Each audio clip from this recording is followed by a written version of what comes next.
हमारे नॉलेज का अभाव हो सकता है, आयुर्वेद के सामर्थ्य में कोई अभाव नहीं है, कोई न्यूनता नहीं है। इस बात को अब पतंजलि ने भी सिद्ध किया है। आयुर्वेद के अंदर एविडेंस बेस्ड मेडिसिन की बात की जाती थी। कोरोना की महामारी को हम सब ने देखा, हमने सब ने उसका सामना किया।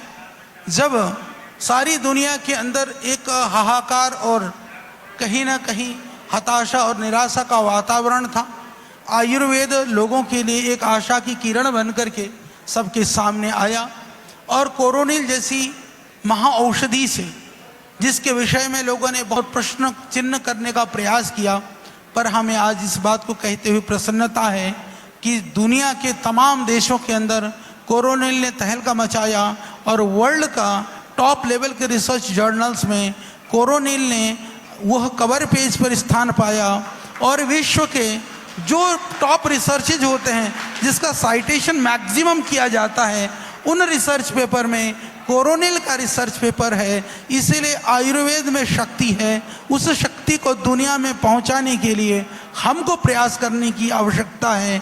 यदि आयुर्वेद हमारी ऋषियों की परंपरा है, यदि आयुर्वेद हमारी देश की परंपरा है, तो उस आयुर्वेद की परंपरा को दुनिया में पहुंचाने के लिए अमेरिका से मेरे भाई कोई नहीं आएगा, वो आपको और हमको करना पड़ेगा। यदि हम ही आयुर्वेद के वैरी बन करके रह जाएंगे तो कृतज्ञता के पाप से तो हम भागी होंगे ही, पर आयुर्वेद के ज्ञान से दुनिया वंचित रह जाएगी। तो दुनिया वंचित न रहे, इसलिए पतंजलि प्रयास कर रहा है। और आज 500 से ज़्यादा वैज्ञानिकों के माध्यम से, और इस मंच से मैं आपको प्रामाणिकता से ये बात कह देना चाहता हूँ कि भारत सरकार की तमाम मंत्रालय, राम भरोसे की बात आपने सुनी, भरोसा तो सबके ऊपर होना चाहिए, राम और श्याम के ऊपर भी, पर मैं आपको बता देना चाहता हूँ कि आयुर्वेद के ऊपर भरोसा दिलाने का काम तमाम सरकारी संस्थाएं, उनका रिसर्च, उनका जो डॉक्यूमेंटेशन, एविडेंस बेस्ड मेडिसिन का कार्य लगभग 30% है। पतंजलि संस्थान का अकेले का कार्य 70% है। यह मैं आपको बताना चाहता हूँ। किसी तरह के सरकारी, बिना सहायता के, बिना सरकारी बजट के, बिना किसी तरह के गवर्नमेंट के सपोर्ट के, कई बार लगता है, मैं तो ये मानता हूँ सरकार का काम यह है कि अच्छे काम करते समय वो विघ्न न डाले, यही सरकार का सहयोग है। हम ऐसा मानते हैं। हमने विघ्नों में भी काम किया है और विघ्नों से रहित होने पर तो हमने ज़्यादा काम किया ही है। तो इसीलिए काम करने की तमन्ना हमारे दिल में होना चाहिए। मैं देख रहा था कुछ स्टार्टअप के युवा लोगों की अभी बात हो रही थी, सम्मान की बात हो रही थी। माननीय मंत्री जी यहाँ पर बैठे थे।